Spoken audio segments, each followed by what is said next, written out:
Hey everybody, welcome back to another episode of Dirt, Grain, and Steel. So, Cleveland, calm down. So, this is our new shop cat, Cleveland. He's a little wild, but we'll work on that. We'll get him as tame as Wilson. But anyways, so tonight I'm working on the Allis-Chalmers combine and the 620 here. We're going to get the 620 set up to pull the Allis-Chalmers combine. So if you remember before, I had mentioned that this hitch was a little hoopty on the Allis-Chalmers combine. Well, the way this hitch works is it's actually like a ball hitch. So it's kind of a good idea. It's like a 2-inch ball. Allis-Chalmers had kind of a good idea here, because when you're done cutting beans or wheat or whatever for the day and it's a weekend, you can unhook it off the tractor and go hook to your boat trailer and take your boat to the lake if you want to, or the river or whatever. Or you can take your camper to the campground for the weekend. Throw the old lady in it and away you go. Well, so this ball was pretty worn and the threads were gone 3/4 of the way up on the bolt. So you couldn't tighten it, and they had some washers stacked up on there. So I decided, well, I can do something different with that. So what I did was I went up to TSC and I got a 2-inch ball, and I got one of their brand of Traveler balls, because it didn't have the big fancy hex on it like the new Reese balls have. So Dad strength put in a bench grinder this morning and turned it down enough that it would fit through this collar that is part of the hitch on the Allis-Chalmers combine. And actually this ball has a 1-inch shank on it, so it's a heavier ball than what Allis-Chalmers originally used. So I'm going to show you how you hook this up. It's pretty simple the way it works. Just put that through the drawbar of the tractor. Put your nut on the bottom, which we don't need any washers now because we're using a good size shank on our ball. So we don't need washers because it's pretty much the same size as the drawbar hole.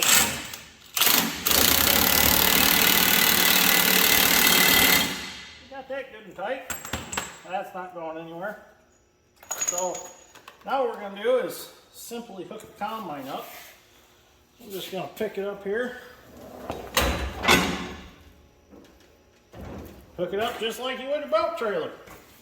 So now, the way this deal works is it's got a tab that it pushes down. You lock this collar like so, and then you push that tab in. I think it went. A little stiff. And then that keeps that collar from rotating and falling off while you're going through the field. So definitely made it a lot tighter than it was, and now having that bigger shank on the ball, it's tightened the drawbar. So we really reduced a lot of our moving around here, which is nice. So the only way to get this any tighter would be to actually maybe rebuild this collar or find a new one, but that's plenty tight now. It's not going to go anywhere. So now all we got left to do really is hook our PTO shaft up here, which is all rock scored. Pretty nice design. Might have to get a hammer and tap that pin out a little. It's a little stiff. I'm going to go grab some old Rusties.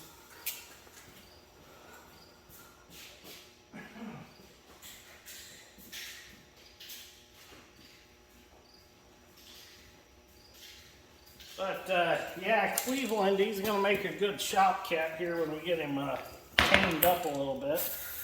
Get some old Rusties on that and get some impact here. Soak her down real good. She's a little stiff. If you go to Bain Welker Equipment there in Winnemac right now, old Rusties is actually buy one can, get one 50% off. So that's a pretty good deal. So we went and stocked up.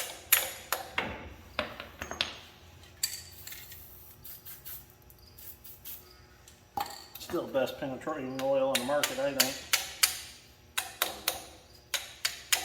Okay, that should work now. And if it doesn't, well, throw her out the scrap pile.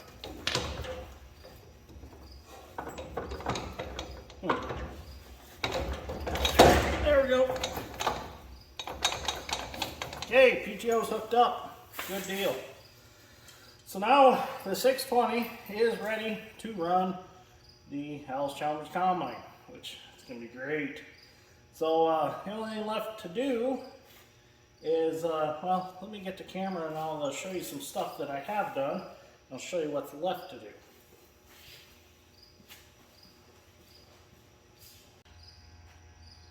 Okay, so now I got the camera in my hand instead of in the tripod here. So we've got that all hooked up. I got the Scour Clean grain cleaner taken off, and I used a piece of, oh, that's better. Had old Rusty's all over my finger. So I used a piece of corner trim that we had left over from one of these building projects that was a cover sheet or something to protect the gray stuff when we got it. Well, anyways, so I took that and I formed it into a little spout there on the end of the elevator just to make sure the grain goes in the hopper there. Nothing fancy, because eventually I'm going to fix that Scour Clean grain cleaner and put all that back on. That's just temporary. So that's done. The only thing I got really left to do is get the reel put on it and get the lever for the head up and down put on. And also, my Uncle Doug ordered me 2 new tires for it. So I've got two 650 16 implement tires for it. Pretty nice tires, American Farmer tires. Nice rubber. And 2 inner tubes for it. So once I get them tires mounted, we'll get them put on. And there's a couple other things. I did cut this off so that a viewer did comment and say that could get caught in the cylinder. So I did go ahead and I trimmed that off, trimmed quite a bit of it off. It was up here. So that's trimmed off. And then a couple of these metal slats, I'm going to go through and I'm going to straighten them out. There's actually a couple that are bent worse than that, so I'm going to get those straightened out. But other than that, I got to flip the chopper down, put the chopper belt back on, and it's ready to go. So I'm going to spray down a few adjustments with some old Rusties, get them freed up a little bit. But I think we're ready to go attempt to cut some buckwheat. I got to get the smaller tires on though, because with these tall tires on it, it's too high and it puts the canvas at too much of a slope when it's down, and it doesn't want to let material go up it. So that's something I got to do. And I forgot to mention in the video, that was a worn drawbar that I had for this 620. I put it back in that tractor. You'll notice that it's a little thinner on the end because it's wore down, and I use that to my advantage to get the shank of the ball through it farther so I could get a full nut on it. And also the hole was already bigger to accept that bigger shank ball, and I wouldn't have to take the die grinder and chew out the hole in my good drawbar. So that's why the drawbar is laying over here on the floor. I don't know if you've seen it in the video earlier, but that is not the drawbar they've been using in this tractor. So that is a spare one, and I figured, instead of cutting a good one up, we'll just use that one right there. So it worked out great, because I wanted a bigger shank on the ball, because that's like a 3,500 pound capacity ball. So if we get out in the mud, and the combine starts dragging, and we tie the 4955 on the front of the 620 to get through, we don't have to worry about snapping our ball shank off. So we're good there. So anyways, it's getting kind of late, so I figured I'd just make a little update video on the combine. I'm going to put this bolt in real quick tonight and get this where it belongs, and then we're pretty much hooked up and we're ready to go. So anyways, just a little update video, let you know what's going on. So thank you for watching. I greatly appreciate it. Hopefully maybe you learned something about hooking one of these combines up. That is just a regular 2-inch ball. So if anybody comes across one of these combines and they're curious if that ball is normal and you can get it at any automotive store or farm store, it is. It's just a common 2-inch ball. So anyways, thank you for watching. I greatly appreciate it, and I'll see you all in the next one.